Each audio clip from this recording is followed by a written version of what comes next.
मैं कई दिन से सोच रही हूँ कि जब कोई किसी की जिंदगी में आता है तो सब कुछ कितना मुख्तलिफ लगने लगता है। लाइफ बिल्कुल मुख्तलिफ हो जाती है। छोटी छोटी चीजें इतनी इम्पोर्टेंट लगने लगती हैं। मैंने कभी ऐसा सोचा नहीं था। जैसे मैं तुम्हारी जिंदगी में आया हूँ या जैसे तुम मेरी जिंदगी में आई हो।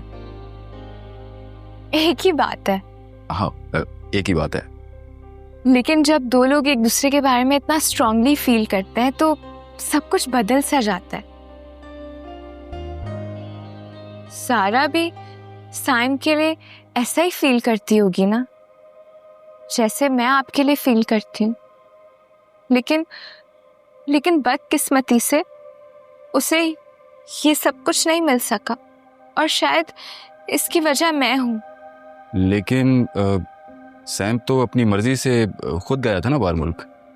हाँ, मर्जी से गया था, लेकिन वो प्रेशराइज्ड मेरी वजह से था। लेकिन अगर मैं ना होती वहां तो वो शायद इतना प्रेशराइज्ड फील ना करता और इस तरह सब कुछ छोड़ के ना भाग जाता। इसकी वजह तुम नहीं, तुम्हारी अम्मी हैं शायद। हाँ शायद, लेकिन इस्तेमाल तो मैं हुई ना। मेरी वजह से ज़ारा और साइम अलग हो गए। अगर मैं ना होती तो शायद ऐसा ना होता। मैं बहुत गिल्टी फील करती हूँ। अगर तुम गिल्टी फील करती हो तो ज़ारा से ये सब शेयर करो। आई एम श्योर वो समझ जाएगी। हाँ, मुझे ज़ारा से मिल लेना चाहिए। और मुझे कब मिलवाओगी? ज़ारा से? अब हाँ, ज़ारा से भी और तुम्हारी तमाम फैमिली से भी।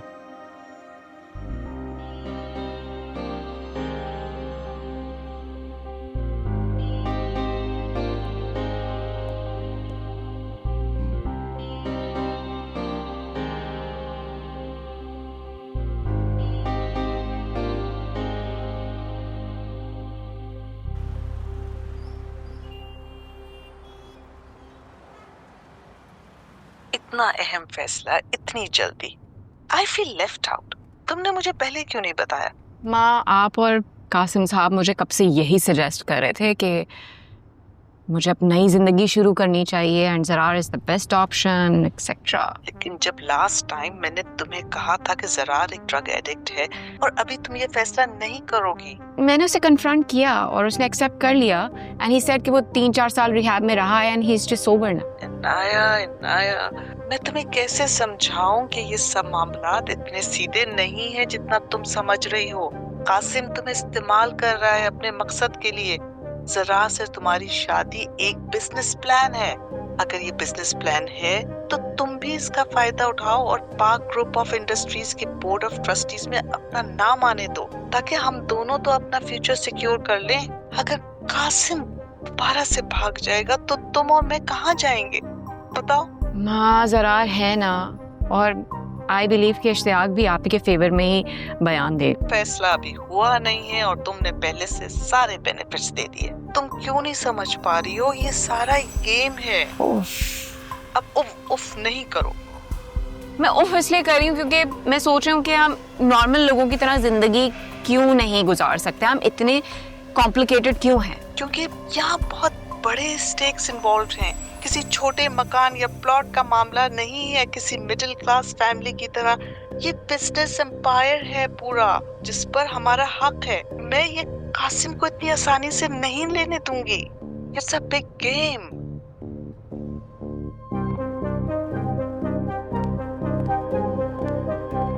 भाभी, किसी चीज की जरूरत नहीं है, ना मुझे ना ज़रार को। वो दोनों खुश रहें बस, और क्या चाहिए मुझे। लेकिन मेरा और अनाया का फ्यूचर सिक्योर नहीं है। इश्तियाक भाई, मैं बहुत परेशान हूं और कासिम जैसे शख्स पे तो मैं बिल्कुल भरोसा नहीं कर सकती। कैसी बातें कर रही हैं आप? मैं आपको और अनाया को छोड़ सकता हूँ क्या? कब और कैसे वक्त बदल जाए आपका और ज़रार का किसे पता है। ऐसा कभी नहीं होगा। हाँ, हो सकता है और हुआ है, मेरे साथ हुआ है, माजी में भी और हाल में भी, कभी कासिम के हाथों तो कभी मिकाइल के। भाभी मैं हूं ना। इश्तियाक भाई, आप तो अपने मकसद के तहत है ना, आपका मकसद निकल जाएगा तो मेरी तो कोई जरूरत ही नहीं पड़ेगी। और आप ये अच्छी तरह जानते हैं कि ये दिल का रिश्ता नहीं है, ये एक बिजनेस डील है, और इस बिजनेस डील में मुझे अपना शेयर चाहिए है। आप तो अपने बेटे को बचाने के लिए मेरी बेटी को एक खूबसूरत नर्स के तौर पे ले जा रहे हैं, लेकिन अनाया ऐसी गई गुजरी लड़की नहीं है। ज़रार अब सोबर है। सोबर जी, मैंने कल नेक्सस हॉस्पिटल में देख लिया कि वो कितना सोबर है, जहां पे उसको ओवरडोज ट्रीटमेंट दिए जा रहे थे। एंड डोंट टेल मी कि आपको नहीं पता, मैंने तो अनाया को भी सब कुछ बता दिया।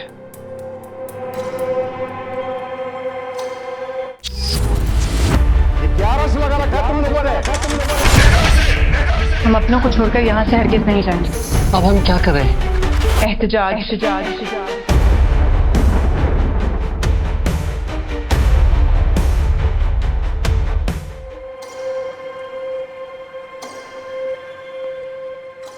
इडियट, मैं तुम्हारा मुस्तकबिल संवारने पे लगा हूं और तुम हो कि अपनी जिंदगी बर्बाद करने पे तुले हो। क्या कह रहे हैं आप? कल रात तुम हॉस्पिटल गए थे, रहीला भाभी ने देख लिया तो है, और अनाया को भी बता दिया उन्होंने।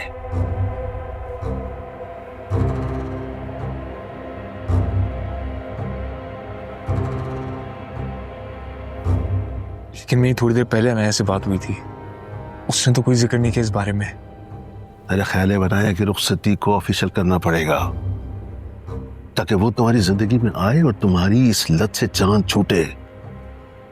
मैं इस शादी की पब्लिसिटी नहीं चाहता था कासिम की वजह से, लेकिन सिर्फ और सिर्फ तुम्हारी इस लत की वजह से मुझे ये सब करना पड़ रहा है। देखो सरदार, ये आखिरी चांस है, सुधर जाओ तुम, बता रहा हूं तुम्हें। Excuse me. वाकई? जी, मिकाइल के खिलाफ कोई भी प्रूफ नहीं मिला आतिफ कत्ल का। ये क्या कह रही हैं आप? अदालत में तो हमने तमाम फेक है, झूठ है, एडिटेड है। और अब मैं और अनाया मिकाइल के खिलाफ जो केस है उसको वापस लेना चाहते हैं। तो आपके कहने का मतलब है कि मिकाइल साहब ने आतिफ को कत्ल नहीं करवाया? मिकाइल आतिफ ये केस में कहीं भी मुलविस नहीं है, और मैं चाहती हूँ कि आप डॉक्यूमेंटेशन को लीगल फ्रेमवर्क के तहत तैयार कर लें और मिकाइल को वापस रिहैब से बुलाने का भी इंतज़ाम करें। वो बिल्कुल ठीक है, उसे किसी भी मेडिकल हेल्प की ज़रूरत नहीं है। तो किसको मेडिकल हेल्प की ज़रूरत नहीं है? मिकाइल साहब को। क्या? तारिक साहब, आप डॉक्यूमेंटेशन तैयार कर लें, मैं और अनाया उस पर साइन करने को तैयार हैं। I am not following this.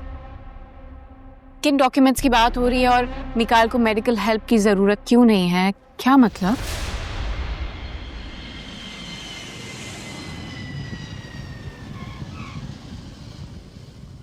बेटा, तुम्हारी कमी हम सबको बहुत महसूस हुई, और मैं अच्छी तरह से जानती हूँ, मुझे मालूम है एक लड़की का इस मुल्क में एक नए शहर में नई जिंदगी शुरू करना इट्स अ टफ कॉल, इसलिए तुम्हें इन्वॉल्व नहीं किया। कुछ भी हो मामी, आप जानती हैं ना कि ज़ारा मेरे लिए सबसे इम्पोर्टेंट है, और जब उसे मेरी सबसे ज़्यादा ज़रूरत थी तब मैं उसके साथ नहीं थी। अपनी बेखबरी में, अपने सेटल होने के चक्कर में I was not there for her. You've always been there for me. I knew you were just a call away. मैंने तुम्हें कॉल किया, तुम फौरन आ गई ना। मेरे लिए इतना ही जानना काफ़ी है। So stop thinking like that. अच्छा भाई, छोड़ो ये बात है, ये बताओ कि जॉब कैसी है तुम्हारी? तुम खुश हो ना?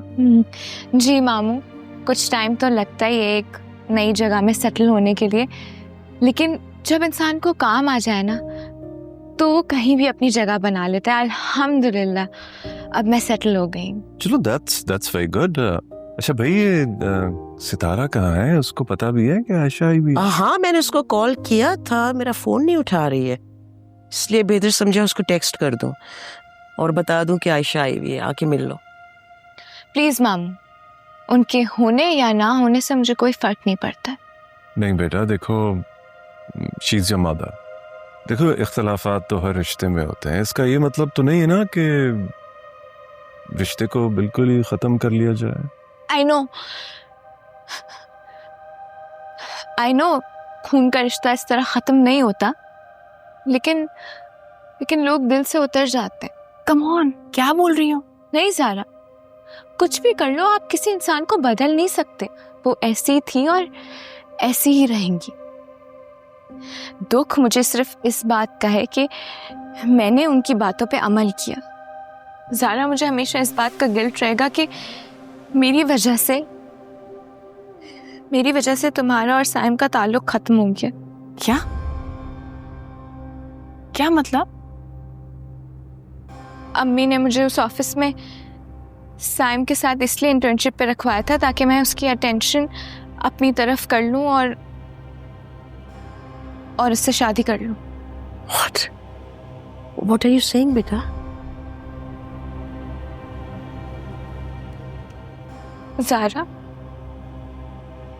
ज़ारा प्लीज मुझे माफ कर दो, मैं तुम्हारी गुनहगार हूँ। मैंने अम्मी के कहने पे साइम को तुमसे बददिल कर दिया था। गधी थी मैं, स्टूपिड थी, अकल गास चढ़ने गई थी मेरी। मुझे खुद कोई दिलचस्पी नहीं थी साइम में, लेकिन अम्मी ने मुझे बार बार साइम और उसकी फैमिली के सामने तुम्हारे मुकाबले में पेश किया। काश मैं उस दिन साइम भाई को वो बात इतना बढ़ा चढ़ा के ना बताती कि कैसे तुमने बेबाकी से हम सब घर वालों के सामने ये ऐलान किया था कि तुम सिर्फ उनसे शादी करोगी। वो तो डरपोक हैं और वो पीछे हट जाएंगे ये सब कुछ सुन के। लेकिन जब मैंने देखा कि तुमने मिकाइल जैसे शख्स से शादी कर ली, तो मुझे ये रियलाइज हुआ कि मैंने कितनी बड़ी गलती कर दी है। तभी मैंने ये सब कुछ छोड़ के यहाँ से जाने का फैसला कर दिया था। मैं आप सबकी मुजरिम हूँ, मुझे माफ कर दें। गिल्ट तो तुम्हें होना ही था, मेरी बात नहीं मानी जो तुमने। कहा था ना तुम्हें, जॉब तुम्हारे बस का काम नहीं है। पर नहीं, इसको तो अपना करियर बनाना था। क्या करने गई थी तुम इस्लामाबाद? तमगा इम्तियाज जीतने गई थी, और क्या जीत के वापस आई? तमगा guilt along with some bad fashion sense। ये तमगाए गिल्ट मुझे किसी और ने नहीं बल्कि आप ही ने दिया है। Are you in your senses? बेटा, अपनी गलतियों का खमियाजा इंसान खुद भुगतता है। भुगत रही हूँ, बहुत अच्छे से भुगत रही हूँ, इसीलिए ही ज़ारा से सॉरी करने आई हूँ। अपनी गलती, अपना गिल्ट, और ज़ारा से सॉरी कर रही हो? Why? Let us speak. अरे भाई, इस बात का सॉरी करने आई हूँ कि आपकी वजह से मैंने ज़ारा और साइम के बीच में दूरियां क्रिएट की। उनकी ऑफिस में आप ही ने मुझे इंटर्नशिप दिलाई थी ना, इसलिए ताकि मैं उन दोनों के बीच में दूरियां क्रिएट करूँ, मिसअंडरस्टैंडिंग्स क्रिएट करूँ। क्या बकवास कर रही हो? ऑलफुल बके जा रही हो। काश मैं उसी वक्त समझ जाती कि ये गलती जो मैं आपकी राय की वजह से करने जा रही हूँ ना, इसकी वजह से ज़ारा की जिंदगी तो खराब होगी, लेकिन मेरी भी होगी, क्योंकि ज़ारा, मुझे साइम में कोई दिलचस्पी नहीं थी, मुझे उसमें कोई इंटरेस्ट नहीं था। तुमने तो पूरी बात ही पलट दी हैं? She is lying। कुछ भी बोले जा रही है, नॉनसेंस।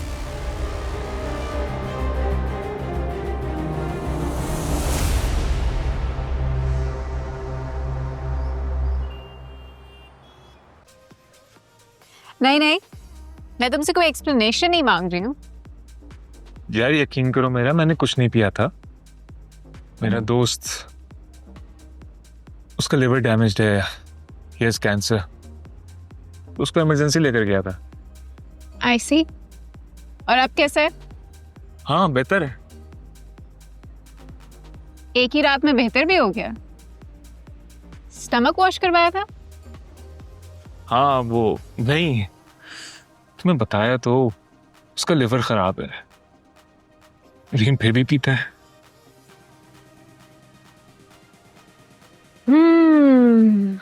लत एक बहुत बुरी बला है। मेरी बात का यकीन नहीं है? यकीन है, कर भी रही हूँ। Okay, I don't care.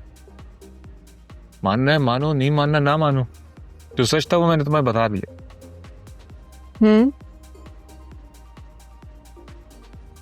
अच्छा वो डैड कह रहे हैं कि अब हमें रुखसती कर देनी चाहिए, शादी को ऑफिशियल कर देना चाहिए। इतनी जल्दी?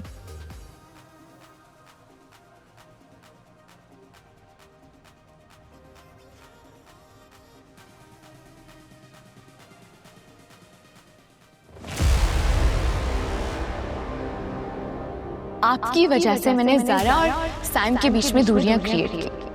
मुझे साइम भाई के ऑफिस पे इंटर्नशिप पे आपने ही रखवाया था ना, इसीलिए ताकि मैं उन दोनों के बीच में दूरियां क्रिएट करूं, मिसअंडरस्टैंडिंग्स क्रिएट करूं। क्या बकवास कर रही हो? ऑल फुल बके जा रही हो। काश मैं उसी वक्त समझ जाती कि ये गलती जो मैं आपकी राय की वजह से करने जा रही हूँ ना, इसकी वजह से ज़ारा की जिंदगी तो खराब होगी, लेकिन मेरी भी होगी,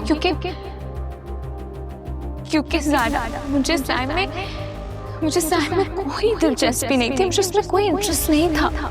तुमने तो पूरी बात ही पलट दी हैं? She's lying. क्योंकि साइम के बारे में तो इन्होंने बताया मुझे, और मेरा और ज़ारा का राब्ता भी इन्होंने करवाया। नहीं, ये क्या, ऐसा कुछ नहीं हुआ था भाई, बिल्कुल झूठ बोल रही है। Oh really? सबूत दिखाऊं? एक अच्छा ठीक है छोड़ देता हूँ। क्या याद करेंगी आप?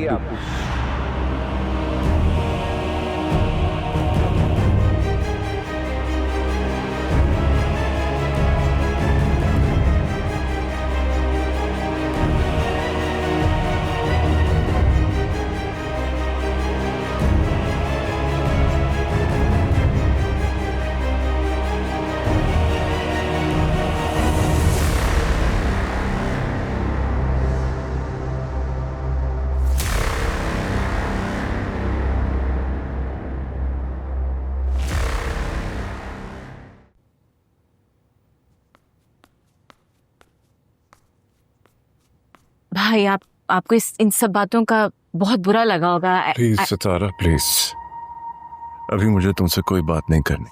भाई प्लीज जस्ट वंस मेरी side of the story, just listen to that. उसके बाद आपने जो फैसला करना है मुझे मंजूर होगा। प्लीज बैठ जाएं।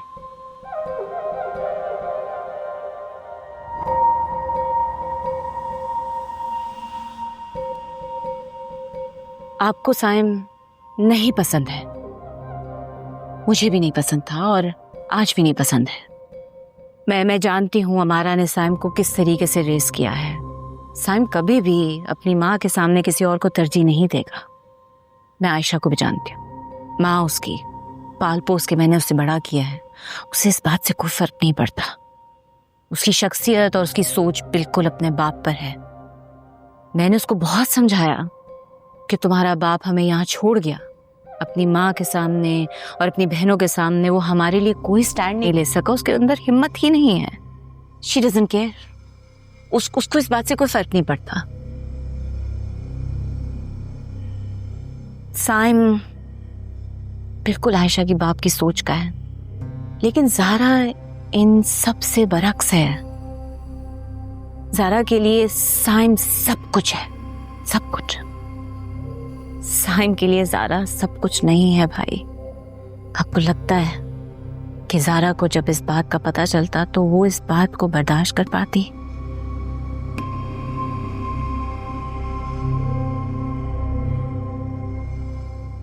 आयशा निकम्मी है, इसीलिए बतौर माँ मैंने सोचा कि साइम का और आयशा का अगर रिश्ता जुड़ जाएगा तो कम से कम मेरे कंधों से एक बोझ तो उतर जाएगा कि आयशा की शादी किसी अच्छे घर में हो। मैं जहाँ जाती हूँ लोग मुझसे सिर्फ ज़ारा के बारे में पूछते हैं, आयशा के बारे में कभी किसी ने नहीं पूछा।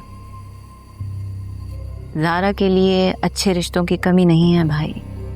इसीलिए बतौर माँ मैंने इन सब चीज़ों को स्ट्रेटेजाइज किया, इस बात पे अमल भी किया। मैं मानती हूँ इस बात को।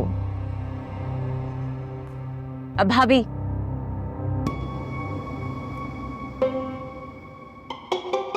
आप भी मुझे समझती होंगी कि मैं वैम्प हूँ, और आयरॉनिकली आज इस वैम्प की बेटी ने भी इस बात की गवाही दे दी है। सितारा एक बुरी माँ है, सितारा एक बुरी फूफो है, सितारा एक बुरी नंद है। मैं इस बारे में कोई बात नहीं करना चाहती हूँ सितारा, बस। अच्छा भाभी लिसन टू मी, सुन तो ले क्या मेरी साइड ऑफ द स्टोरी। ओ भाई please come on, I don't believe this family. Come on please, मुझे माफ कर दें। आई नो आप लोगों ने कुछ अरसे बाद मुझे माफ कर ही देना है। इस अजियत से ना गुजारे भाई भाभी। इश्तियाक भाई अनाया की रुखसती फौरन मांग रही। हाँ तो ठीक है, अपनी मर्जी से कोर्ट में शादी की है, रुखसती भी हो जानी चाहिए। जानती हूँ उसने ये बेवकूफी की है। बेवकूफी नहीं की, अक्लमंदी का फैसला किया है, अपना फ्यूचर सिक्योर किया है उसने। और क्या करती? क्यों? उसका फ्यूचर इस घर में सिक्योर नहीं था क्या? एक न एक दिन तो उसने शादी करनी थी, सो कर ली। बेटियों को हमेशा के लिए घर में बिठा के तो नहीं रखा जा सकता ना। लड़कियां तो होती हैं पराया धन, उनको तो रख नहीं सकते, उनको तो अपने घर जाना होता है। ओ कम ऑन, जितनी बेवकूफ मैं आपको नजर आ रही हूँ इतनी हूं नहीं। ये जो बिजनेस एम्पायर है ना, ये अनाया का है, जिस पर तुम इस उम्र में भी काबिज होने की कोशिश कर रहे हो। मैं पूछती हूँ, कोई लिमिट है पावर की और पैसा बनाने की? पावर हासिल करके उसे मेंटेन करने के लिए मजीद पावरफुल होना पड़ता है। राहिला बेगम, अगर अभी तक तुम्हें यह बात समझ में नहीं आई तो I feel sorry for you. जानती हूँ, एक्सेप्ट करती हूँ कि मैं ज़ेबा की बहन हूँ और मिडिल क्लास से ताल्लुक रखती हूँ, और ये भी एक्सेप्ट करती हूँ कि मैंने अपने होश हवास में रहकर तुमसे शादी करने का फैसला किया था। लेकिन ये नहीं जानती थी कि मिसेस कासिम बनके मुझे इतनी कुर्बानियां देनी पड़ेंगी, अपने खून पर इतने जुल्म और इतने सितम देखने पड़ेंगे। और कम ऑन, अब इस बात में भी मिकाइल का कार्ड मत प्ले करो। तुम्हारी बहन ने एक बच्चा पैदा किया, उसका कसूर मुझे मत दो। तो उस बच्चे की माँ से शादी करने की क्या जरूरत थी? नहीं करते? बकवास मत करो। नहीं, मुझे बताओ क्यों शादी की थी तुमने उससे? साबित क्या करना चाहती हो? यही कि तुमने ज़ेबा से शादी क्यों की थी।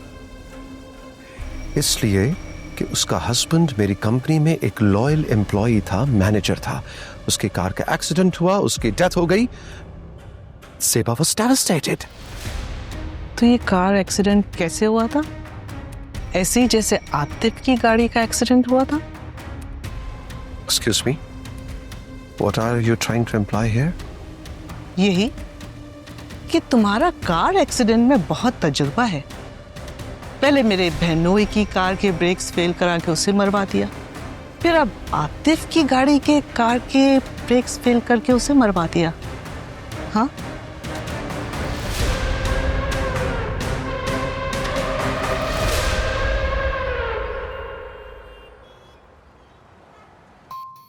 डॉक्टर खाबर साहब जी, मैं बात कर रहा हूं, SHO शरीफुद्दीन।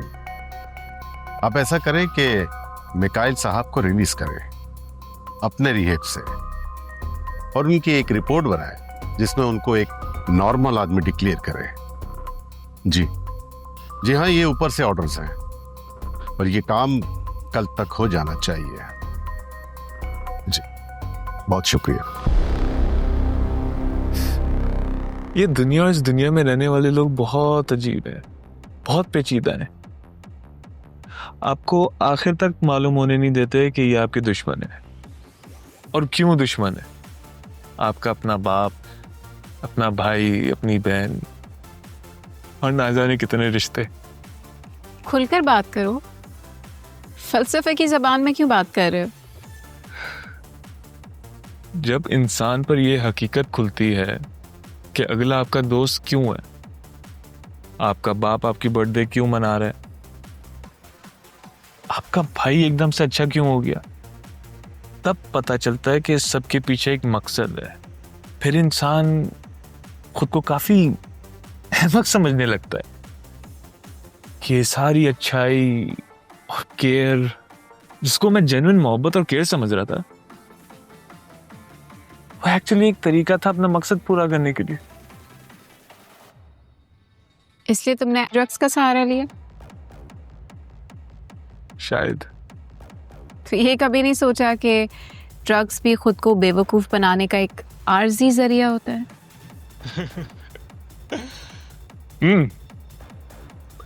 Good point. अच्छा है ना, जब दूसरे आपको बेवकूफ बना रहे हैं तो हम खुद को ही बेवकूफ बना लेते हैं। अनाया, तुम तो मुझे बेवकूफ नहीं बनाओगी ना? मैं भी तुमसे यही सवाल करना चाहती हूँ।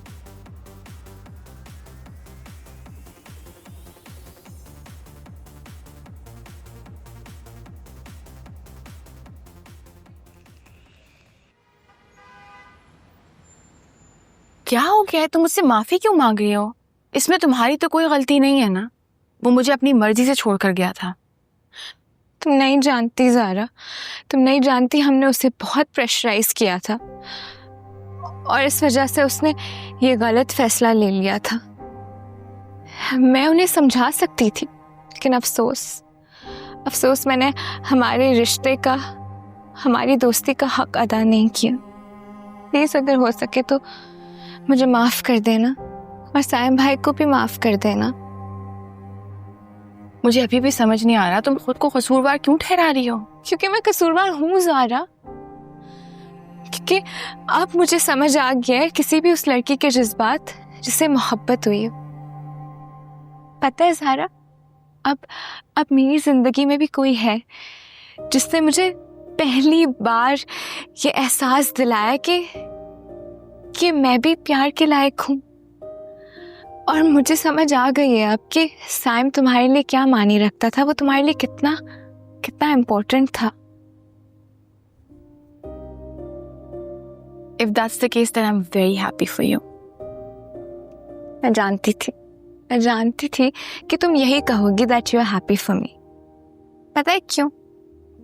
क्योंकि तुम एक अच्छी इंसान हो ज़ारा, तुम बहुत ऑनेस्ट हो। I wish हम सब तुम्हारी तरह ऑनेस्ट हो। अच्छा बस करो, छोड़ो इन बातों को। क्यों छोड़ूं? यही तो सुलझाने में आई हूँ। अस्सलाम वालेकुम। वालेकुम अस्सलाम साइम भाई, थैंक यू फॉर कमिंग।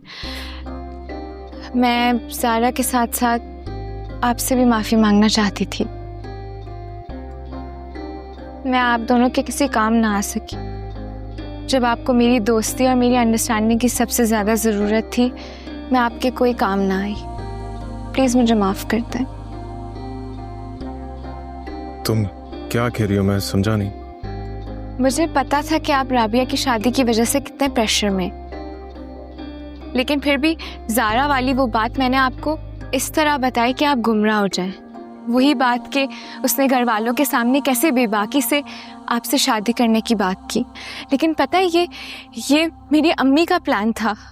वो चाहती थी कि आप प्रेशर में आ जाएं और मैं बेवकूफ़ बन गई, उनकी सारी बातें मान ली।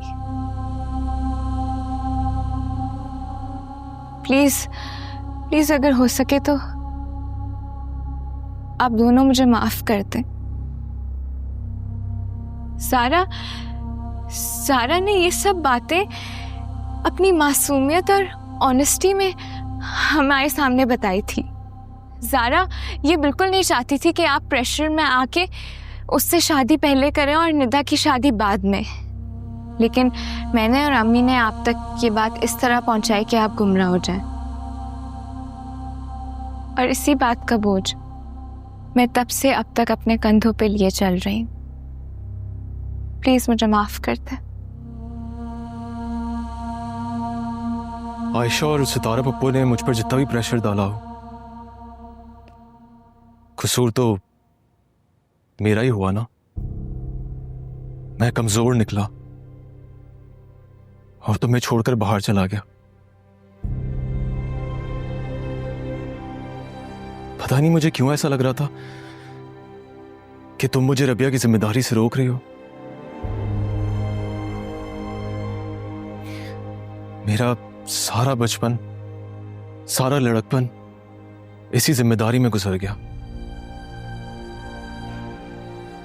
अपनी मां को सारी जिंदगी नौकरी में थकते और डिसअपॉइंट होते हुए देखा और गिल्टी महसूस करता रहा कि वो एक औरत होके हमारी जिम्मेदारियों के लिए नौकरी करती फिर रही हैं, और इन सब की वजह से उनकी सेहत भी खराब होती गई।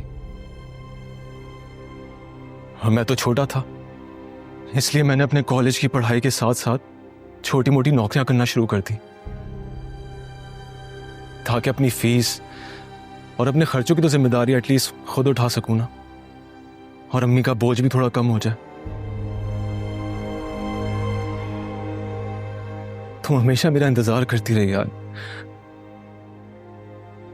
और मैं नौकरी में बिजी था, ना मैं तुम्हें टाइम दे सका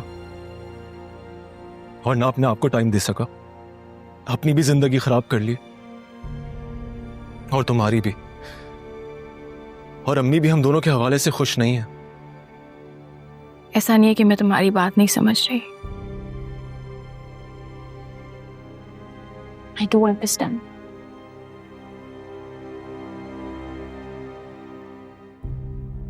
लेकिन काश तुमने उस वक्त मेरी बात मान ली होती और समझ ली होती। मैं तुम्हारी जिम्मेदारियां बांटना चाहती थी।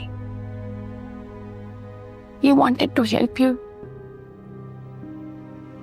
अरे तुम्हारी अम्मी सिर्फ तुम्हारी अम्मी तो नहीं, मेरी भी खाला है। और मैं तुम्हारी फुफ्फू हूं।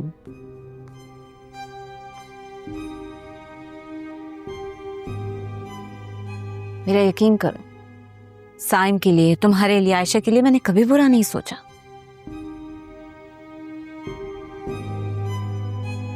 मुझे ऐसा लगता था कि तुम्हारा और साइम का कोई जोड़ नहीं है। मुझे इस बात का पक्का यकीन था। ऐसा लगता था साइम के लिए तो कोई बेवकूफ सी, डरी हुई सी लड़की सही रहेगी, जिसे आयशा है। वो तुम्हें संभाल लेती, मुझे ऐसा लगा। उसे कहोगे दिन है, वो कहेगी दिन है। उसे कहोगे रात है, वो कहेगी रात है। बिल्कुल अपने बाप पे गई है। साइम भी मुझे आयशा के बाप की तरह ही लगता था। अपनी माँ और बहनों के असर में सारी जिंदगी रहने वाला एक शख्स। क्या नहीं किया मैंने उसके लिए। मुझ जैसी औरत को कैसे वो बर्दाश्त करता। फाइनेंशियली, इमोशनली कितनी मदद करने की कोशिश की। यावर भाई से पूछना, अपना प्लॉट तक बेच दिया मैंने उसको हेल्प आउट करने के लिए। और उसने क्या किया, मैं उससे जैसे ही अलग हुई उसने दूसरी शादी कर ली। पर मैंने नहीं की।